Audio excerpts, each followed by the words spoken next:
नमस्कार breakfast channel आपण मानक बहुत बहुत स्वागत। आज मु सब प्रकार परिवा मिसेकी वेजिटेबल चॉप तैयारी करी। वेजिटेबल चॉप बहुत रकम अच्छी, तो आज मु केमती करी चलतु आज रेसिपी देखि नबा।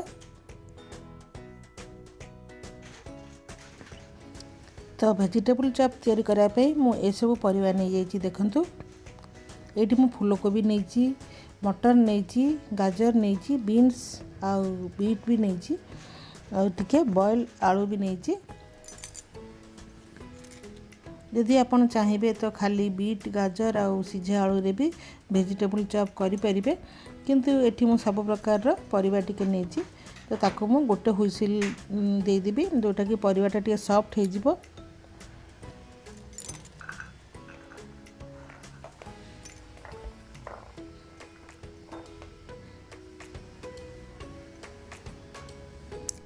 तो ये मु गोटे हुइसिल दे देबी। तो गोटे हुइसिल देला परे परिबा गुडा एमती टिके सिझी जाइछि। ताको मु पूरा माने मैश करिविनी, पूरा माने पेस्ट करिविनी, टिके एमती करबी जेमती कि बीट गाजर ए सब बीन्स टिके खंड खंड होई रहिथिबो। परिबा को भलो भाबरे आमे चकुटी देबा जेमती कि परिबाटा चकटी मैश बढ़िया भाबरे टिके चकटी हेतिबो आ सब परिबा खंड खंड भी रहिथिबो। एठी आपण देखि पारुथिबे एमती भाबरे आपण टे चकटी देबे। तापरे आमे गोटे पैन बसेगी 3 चम्मच तेल दे देबी, रिफाइन तेल। आ आपण यदि चाहिबे छोट छोट काटिकी कसिकी भी करि परिबे। आ सेथिरे मु जीरा दे देबी। जीराटा टिके भल फुटी आसिले मु गोटे बड़ पियाज छोट छोट काटिकी दे देबी।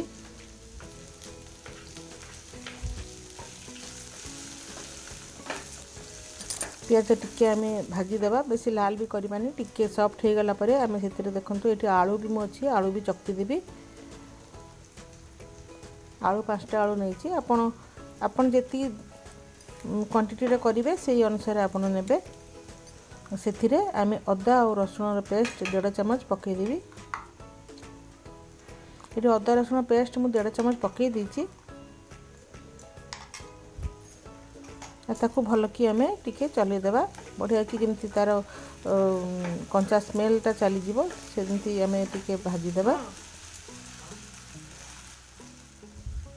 ये मु भल भाबरे भाजी देइची। अदा और रसुण पेस्ट जो पकईतिली टिके साइड करिकी आमे सेठी बादाम गुडा दे देबा। से मझिरे टिके बादामटा देकी आमे टिके भाजी देबा 1 मिनिट। नहले भी आपण बादामटा आगु भाजी की भी रखिथिबे। तापर ताको भल भाबरे मिसई देकी कंचा लंका पकई देबा। कंचा लंका आपणको टेस्ट अनुसार पकेइबे, कम बेसी। आ सेथिरे मु जीरा धनिया आउ हल्दी पाउडर पकई देबी। धनियाटा बेसी टे पकेबी, जीरा एकदम 1/2 चम्मच पकेबी। भल कि ताको टे चलै देबी। सेथिरे मु लंका पाउडर पकेबी निज टेस्ट जानिकरी। आ भल कि हम चलै देबा। धनिया पत्र मते पकई देबी।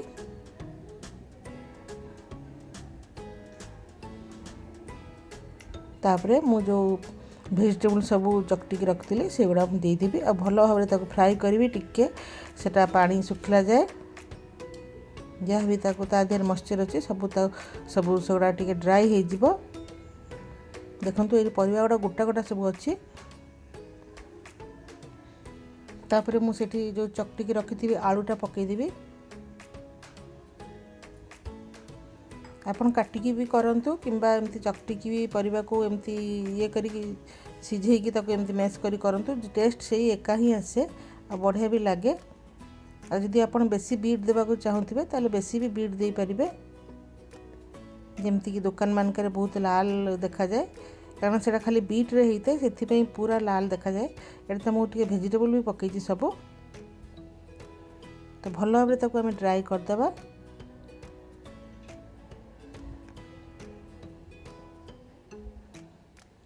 तापर सब टेस्ट आनीदेव जो कस्तूरी मेथी सेटा को आमे 1 चम्मच हाथ रे गुंड करके पकईदेबा। आ गरम मसला पाउडर मध्य पकईदेवा।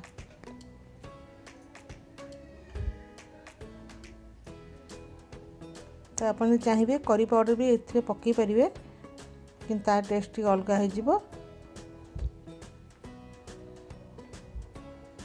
देखो ये बढ़िया भाव में ड्राई कर देइछि। एमती ड्राई करदेवे ताको कसिक भल कि तापर से धनिया पत्र मु बेसिकी पकईदेवी।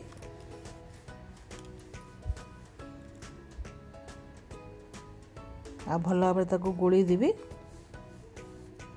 ये आप देखिपे केते सुखला हो जाइए मसलाटा। एबे ताको आम गोटे प्लेट रे काढ़ीदेवा आ ताको ठंडा हवा को देवा।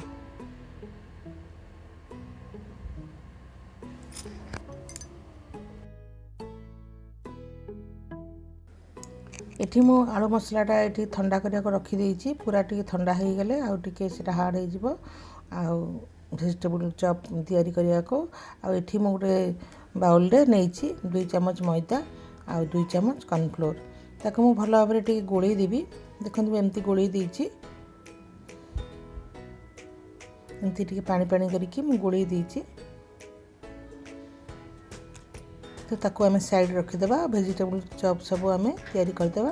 देखो ये मु सब चॉप गुड़ा तैयारी कर देइछि। एमती लंबा लंबा भाव में मु करिबी।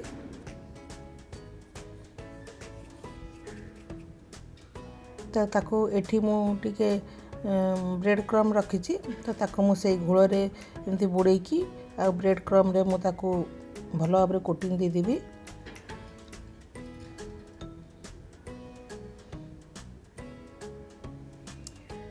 थारे एमती भल भाव में कोटिंग दे सारा पर पुणी आउ थे मु कॉर्नफ्लेक्स मु थारे कोटिंग दे सारा पर मु आउ थे कॉर्नफ्लोर से जो मैदा और कॉर्नफ्लोर घोलटारे से मु बुड़ेकी आउ थे मु ताको ब्रेड क्रम रे ताको कोटिंग दे देबी। सेमती करिया द्वारा चॉप तो एक भांगीबनी कि फाटिबनी आ देखिया को बहुत भल लागिबो। ना बेले बेले आप देखिए भल कि कोटिंग हो नथिबो ताले फाटी जाए।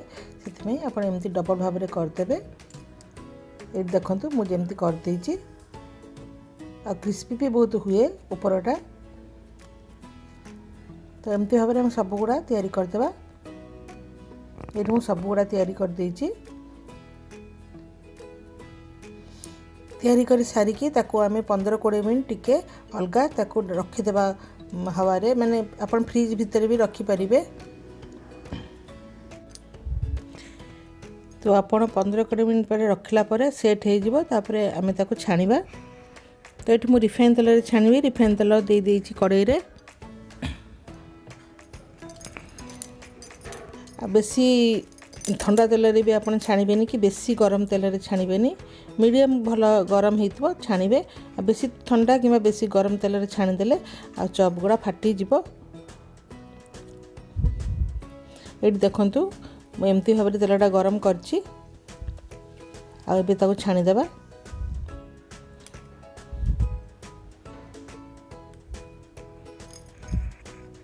टी छाड़ी छाड़ी के आपन छाणीबे। बेसी बेसी देबेनी। बेसी बेसी देले भी फाटी जिवो भांगी जिवो। सेति अल्प अल्प करके आपन छाणी देबे।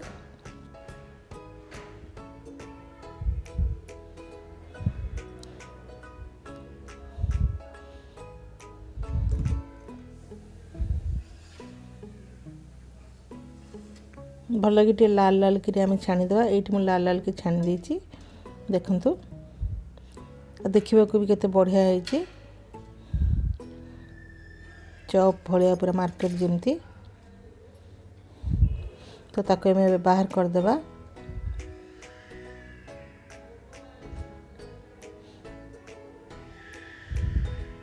ये मु गोटे थाली रे बाहर कर दूची।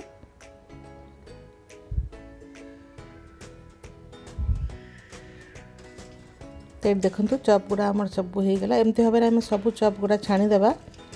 ये मु सब गुड़ा छाणी देइछि।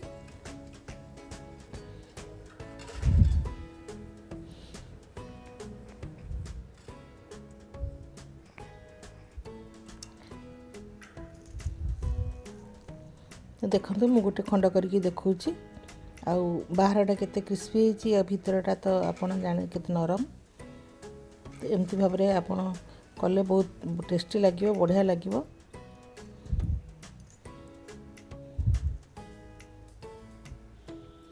तो आज रेसिपी आपण मानक जदि भल लगी ताले लाइक करेंगे जदि मो चैनल को नुआ आसुवे सब्सक्राइब करेंगे ताहले आपण आगर नोटिफिकेशन पाई परिबे। ताले मु रहूची धन्यवाद।